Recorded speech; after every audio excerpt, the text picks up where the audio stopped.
My mother-in-law has her fists so deep in my husband that she's convinced him our son isn't his and to get tested. Fine, then I'll give them what they want with a fistful of divorce papers.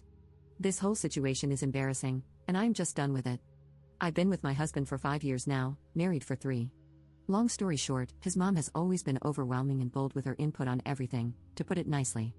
I genuinely think it's not fair to be mad at your partner for something he didn't do himself.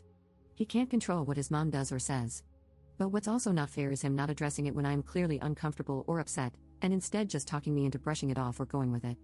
I never have, nor would I ever, have a back and forth with my mother-in-law. It's just not worth barking at each other. I always brush it off if it's a snarky comment, or if it's a better way to do something in her opinion.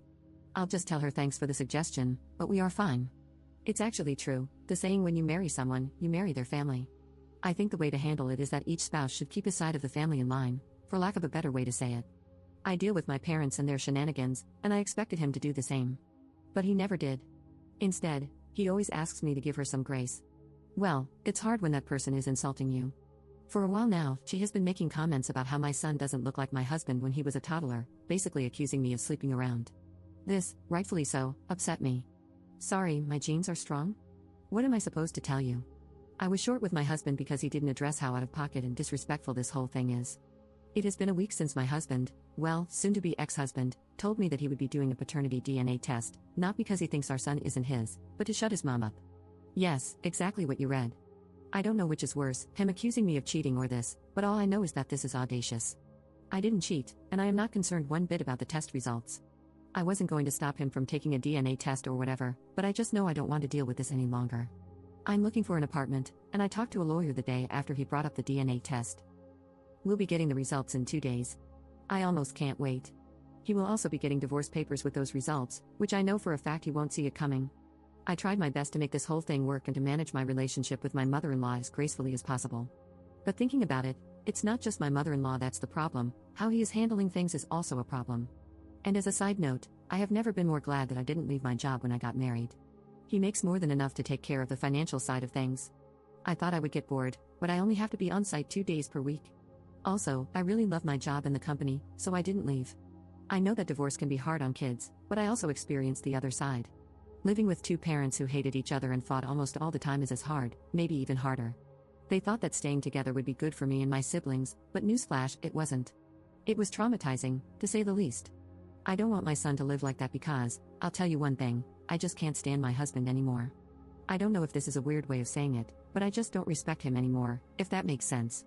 I just see an unreliable man, and I know for a fact that our fights won't be the same as before. I would have said what a waste of 5 years, but I have a sweet and smart gremlin now, and having a child really pushes you to be better and to do better, so I can't complain. Update 1. Here to update you, as a lot of people were interested. But real quick, I have a comment about my last post. Please, if you are going through something serious, think twice before posting it. Obviously, I was expecting people to tell me I'm overreacting, but seeing people leave comments like, "You're a disgusting piece of crap, and I hope he takes your child from you in the divorce so you realize what kind of monster you are," was unnerving. As for the update, the day he was supposed to receive the results, I called my father-in-law and invited them to come over that evening. My husband was working when he got the results. He sent them to me and told me he would talk to his mother to finally put this to rest. I informed him that I had already invited them for that evening and that I was just waiting for my apology before I left. I asked that he come home so we could talk before they came over. He called, and I basically told him that this is not working for me anymore. I've already talked to an attorney, filed for divorce, and it might be more expensive than a paternity test, but it would be more effective in making his mother happy. And no, I don't care that he was working when I told him. I don't think you would have either. He left work and came home. Long story short, we had a spectacular fight. He said that I am not thinking about our son and that I am overreacting because it's not like he went behind my back. And if he knew that I was this upset, he wouldn't have done it. But he knew how I felt about it. We had a heated argument when he brought it up. He just didn't care. When I gave him the divorce papers, he said he wasn't signing anything and that he'd ask his mother to apologize when his parents arrived to get it over with. Listen, I don't need him to sign it to get a divorce. It would only make things complicated, that's it. His mother said, "I have nothing to apologize for. I'm not going to apologize for having suspicions. I didn't accuse you of anything, and you can leave if you want to." So that's that. I did leave that night because I wasn't going to get an apology, and he didn't seem to understand that him reinforcing that it's okay for her to do what she did is exactly why I want a divorce in the first place. He eventually told his parents he'd be coming over from time to time to check up on them, as he is their only child, and not to bother coming over anymore until she apologizes. She wasn't amused. She told me I am taking her son away and some whore would take my son too. She is not someone that you can talk to, I'll tell you that much. It's like talking to a wall. All she knows is insulting or being passive-aggressive on a good day. But anyway, we are not getting a divorce, at least not yet. We talked the day after. He said I can always file for a divorce, but we should at least try couples counseling because he doesn't want to co-parent. Edit. He doesn't want to lose his son, plain and simple. Although it's not like if we were to get divorced he wouldn't be able to see his son, but whatever.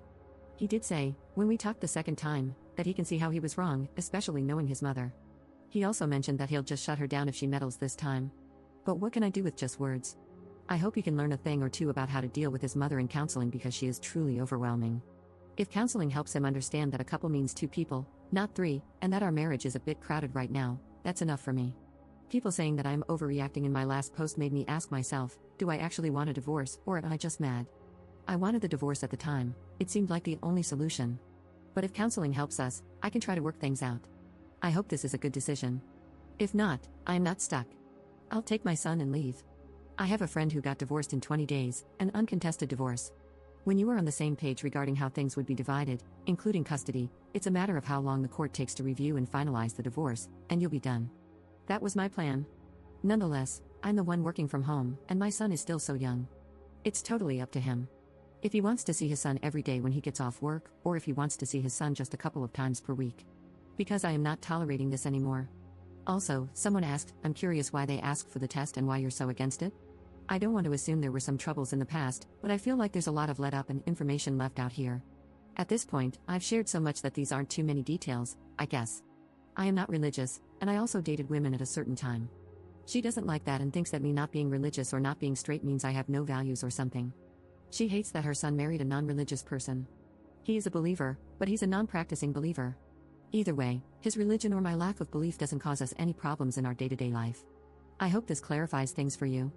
Oh, and one last thing. People in my last post were debating if paternity tests should be mandatory or not. I thought that from what I wrote, it was clear I didn't cheat and I have nothing against the paternity test itself. It should be obvious to everyone that it's not fair for the child nor the man to be tricked into living a lie.